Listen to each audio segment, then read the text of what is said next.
Hi all, I'd like today to look at my recent over-the-board game played on the Monday just gone. I was playing black against Andrew Stone, so I was playing for Barnet Chess Club against Watford 1, who have a very strong team. I was the only survivor that night, with our game being adjudicated, but he wanted to play on, so actually we're playing on, so it's an adjournment. I elected for adjudication at the end of it. So he played d4 and I played e6. The reason is, I played him before last year at the Barnet Congress, and he's a specialist Trompovsky player. The Trompovsky is, if black plays knight f6 and white plays bishop g5, pardon me, bishop g5, he would be in his home territory here, and I really didn't want to play this against the Trompovsky expert. So I thought I'd play a bit psychologically with this e6 move, not minding a French defence. So he played now knight f3, and actually now I transposed into a kind of Dutch defence with f5. Now he played bishop g5, and perhaps controversially, I offered straight away a bishop exchange with bishop e7, which is usually the important bishop in the Dutch defence, especially if black later plays d5.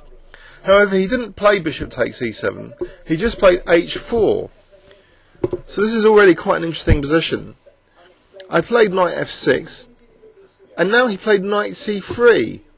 I'm a bit concerned in some variations of bishop takes f6 followed by e4. So I decided to play a very committal move now, to play d5, so stopping these possibilities. But it does leave these gaping weaknesses, these dark square weaknesses. And he is 196, which is a very strong club player in the UK, this kind of rating, 196. So this is kind of a very dodgy way to play. He played e3, and now I played knight d7. I didn't want to routinely castle. I had some ideas in mind of stopping white playing knight e5, because if I had routinely castled, let's have a quick look. Knight e5, and maybe white can even follow up with f4. I just didn't want to take this risk of allowing this without being able to take it. So I played knight d7 here, and now he played knight e2. And now I weaken myself further, believe it or not, with h6. There was some idea behind this. Well, I did want to tempt him to lose his dark square bishop, or at least waste time with this f4 square, because this knight's heading for f4, so if he has to move his bishop back there, he'll have to spend another tempo getting the bishop back and then playing knight f4. So that was one of the ideas. Now I played knight e4 and he played h5, so he's sealing my g7 pawn from because he's got the en passant move. Okay, so maybe I'm getting positionally outplayed here. I'm not quite sure. I decided to try and play very actively. I played c5 with the idea in some lines of queen b6, not just targeting b2 but also pressurising this diagonal, and we'll see this becomes important later. After c3 I actually released the tension in the centre as well with c takes d, because I thought he wouldn't want to play c takes d because of bishop b4 check, and if he plays e takes d4, there's a subtle weakening I thought on this diagonal. So queen b6 now, and after queen c2 I use that subtle weakening with bishop g5. I don't mind him taking here, because hg would unleash my rook, and also secure my control of f4 to stop that knight f4. He played actually knight h4 now, and we see this second idea, this diagonal now, straight away, because I play bishop takes h4, and after rook takes I play e5. So I'm using that kind of pin on the d pawn. Now he plays a very interesting move, bishop c1. So he's content to just have the two bishops and lose a bit of time. To this I further open up the centre with e takes d4, and after knight takes d4 I probably got quite a loose position here. My bishop isn't very good, my pawns are on light squares, and this pawn's probably is not very good either. Objectively, maybe I'm worse here. Ribka seems to think so, but not more than half a pawn in any case. I play queen f6. The one trump I did play for, though, was this idea that I could play knight e5 with an active knight, which might later support g5, because of the ability to play knight takes g6 if hg. So that was the one thing. I thought I had some active pieces here. And I've still got this aggressive knight on e4. He goes now for my f5 pawn. Now this turns out to be a bad mistake. What I do here is just knight e5, and he plays check. I don't really want to play bishop d7 or knight c6, because that would just lose time. I've got a nice knight on e5. Instead I forfeit casting with king f8, and he plays f3, and I play knight d6 now. So he gangs up on my f5 pawn. But now I unleash my g5, and I'm winning the exchange. So after h takes g, knight takes g6, I'm winning the exchange. And I've all of a sudden got a fantastic position after these exchanges. And his king hasn't castled yet, so I play check. And after king f1, I play knight h4. Now he moves his bishop to g4, so I play h5. And after he plays now bishop d7, I play rook e7. And after bishop h3, I want to bring another unit into the attack. So I play rook g8. I'm really pleased with my position now. I'm the exchange up. I mean, he has got these two dangerous bishops, but his king's safety is in question as well. In some variations, I might have knight takes f3, followed by queen h4.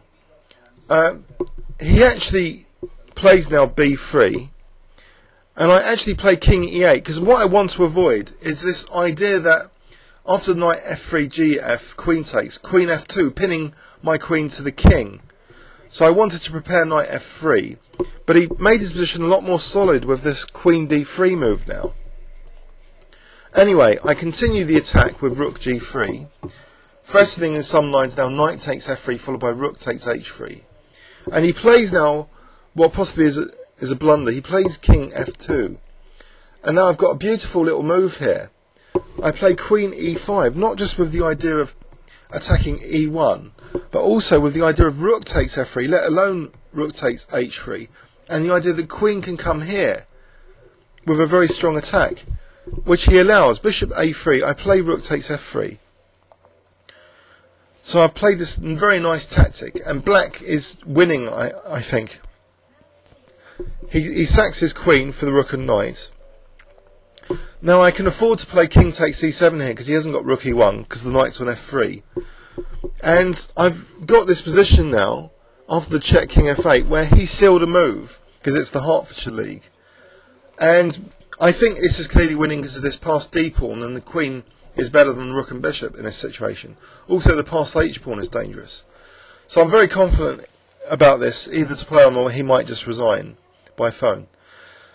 So let's have a quick overview and summary of this game. So I was black against Andrew Stone. I avoid his Trompowsky, and I play a kind of very dodgy stone wall system. But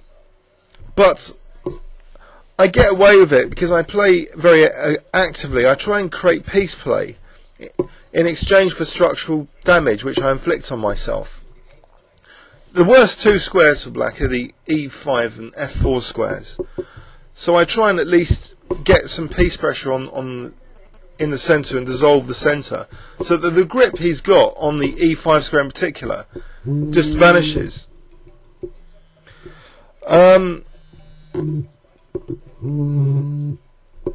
So after this sequence, my f5 is being picked on, but a bit too prematurely. He should have really taken time to castle queenside, and so he allows this quite vicious idea that I can play in this line after bishop d3. I just play g5, and then I pick up the exchange, and now the road is clear for an attack against the white king almost, because I can even bring this rook into the game.